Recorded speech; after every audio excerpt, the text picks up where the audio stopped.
You know, every other day or so, I wake up and ask myself, why? Hell, even at the end of the episode, you get the impression that Trey and Matt realize that Disney will learn bugger all from this fiasco, seeing as Kathleen's return and suggestion to the board at Disney that they will no longer pander but instead create original content is met with a sarcastic Bob Iger going, "Sure we will, Kate, sure we will." Wonder where they could possibly get that idea from. Why must I always be right?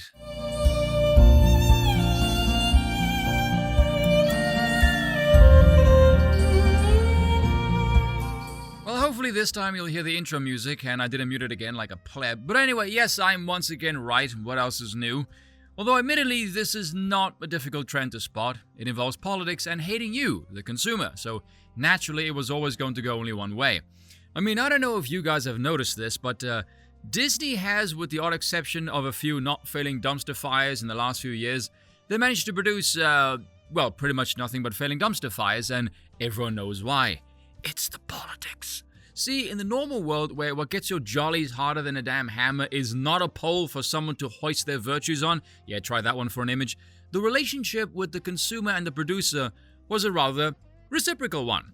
I listen to you, I provide you with what you wish to consume, and you pay me. Very simple. We call it trade. However, in recent years, due to incredibly wealthy psychopaths being bored and I suspect completely insane at this point, they've decided to subvert this once working formula instead by turning you, their consumers, or rather former consumers, I should say, into targets. And like I said before, no longer are you the consumer for which products are made for. No. Now you are the plebs and lemmings at which their piss-poor propaganda is aimed at. The distinction being rather important, considering the nations you live in are essentially fascistic now, being that the state is mixing with corporate power and using it for propagandistic purposes. Oh, what a great joy we have now.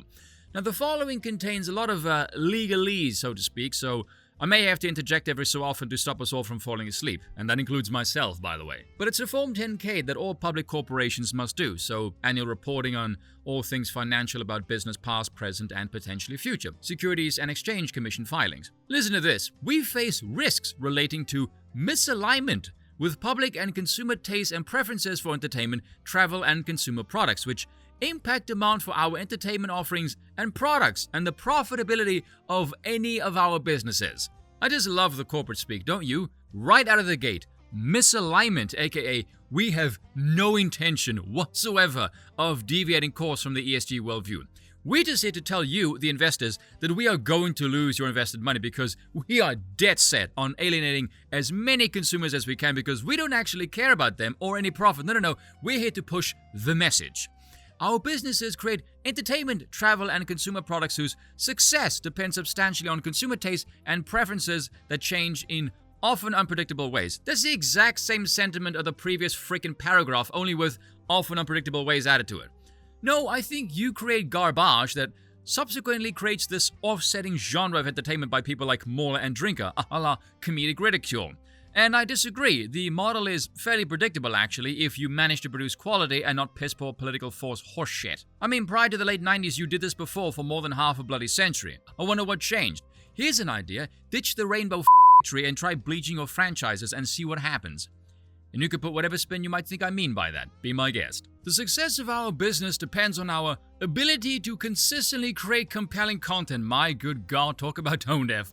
Which may be distributed among other ways through broadcast, cable, theaters, internet or mobile technology, and used in theme park attractions, hotels, and other resort facilities, and travel experiences, and consumer products.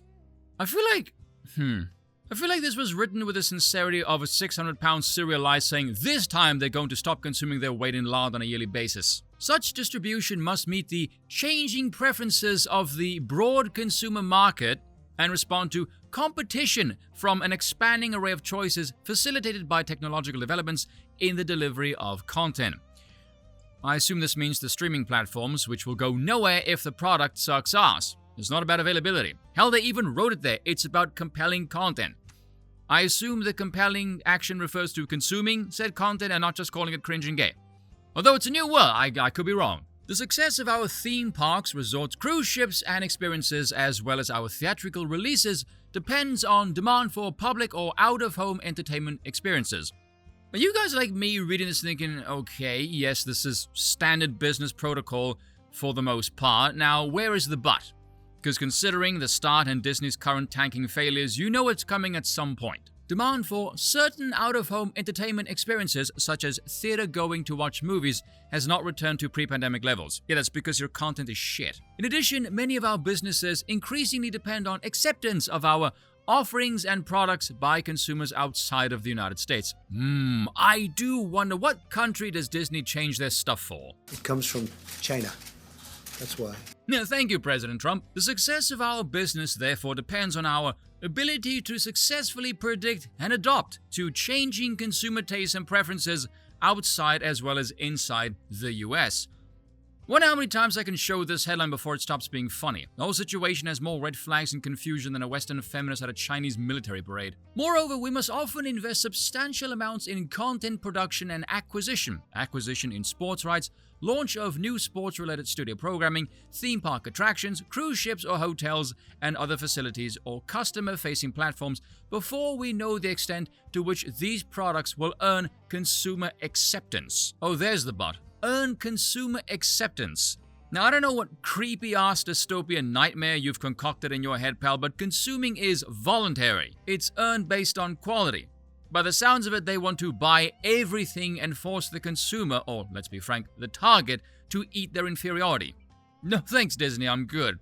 I mean, let's be real, this is not a business model, this is a gambling experiment. And so far, it's tanking like a lead anchor. These products may be introduced into a significantly different market or economic or social climate from the one we anticipated at the time of investment decisions, which tells you they have no intention of changing anytime soon.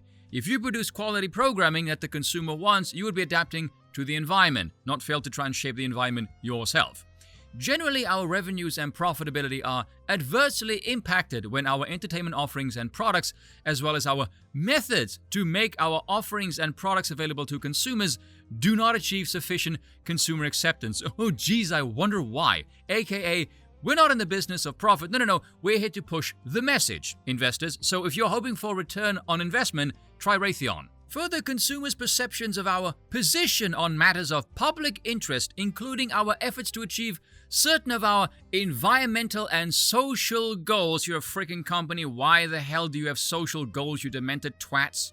Often differ widely and present risks to our reputation and brands. AKA, this corporation has been subverted to meet the goals of psychotic globalists who fancy themselves social engineers, and it's become increasingly obvious to the public that we hate them and we have no intention whatsoever of listening to them and making anything they want to see, and we are under no obligation to give a damn if this utterly destroys our brand and reputation. You know, I can't help but read this corporate sludge and think, these people have learned absolutely nothing from Uncle Joseph.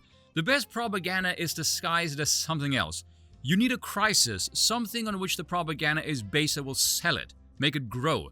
This whole project is the inverse of that in almost every way. There is no crisis. Well, except maybe Disney's own identity crisis, and they're only making that worse by continuing this bollocks, which they make clear there by saying present risks to our reputation and brands. Again, red flag, profit go bye-bye. Consumer tastes and preferences impact, among other items, revenue from advertising sales, which are based in part on ratings for the programs in which advertisements air, affiliate fees, subscription fees, theatrical film receipts, the yada yada yada, or just a very, very long-winded way of saying consumers buy stuff they like. That's all that means. I mean, for heaven's sake, I can sum up this whole long-winded pile of wank in just a few sentences. Watch this. Investors, listen up. We are not interested in turning any profit. We're here to push an agenda, and it's proving to be an increasingly unpopular challenge. As the bread and butter that is our model, the movies are failing over and over again. It's having a rather negative impact on our brand and reputation, so don't say you weren't warned when all your stocks plummet in value. There we go, simple as that. My word, that is the closest thing I've ever read as a struggle session with reality, I'm telling you. I wonder if the people who write this kind of crap, do they get paid by the hour? Because if so, that would explain why they write such long-winded shite that I could sum up in under 20 seconds. But here is something else in the filing that another website pulled up. With respect to produced films intended for theatrical release, why else would you frickin' make them? The most sensitive factor affecting our estimate of ultimate revenues is theatrical performance. My good God, they've got such a long-winded way of saying the most obvious fucking thing in the bloody world, don't they? Just see if the product sucks, the revenues will tank, you pretentious wanker. Why the hell are you writing such long-winded shit? Heaven's sake, if you spend less time writing this kind of shit and spend more time producing better movies, you might not have tanking profits. Sorry, I got very angry towards the end there. Revenues derived from other markets subsequent to the theatrical release are generally highly correlated with theatrical performance, aka if the movie sucks ass, our revenues will be subpar. Theatrical performance varies primarily based on the public interest and demand for a particular film, which is bullshit. They make crap all the time no one was asking for.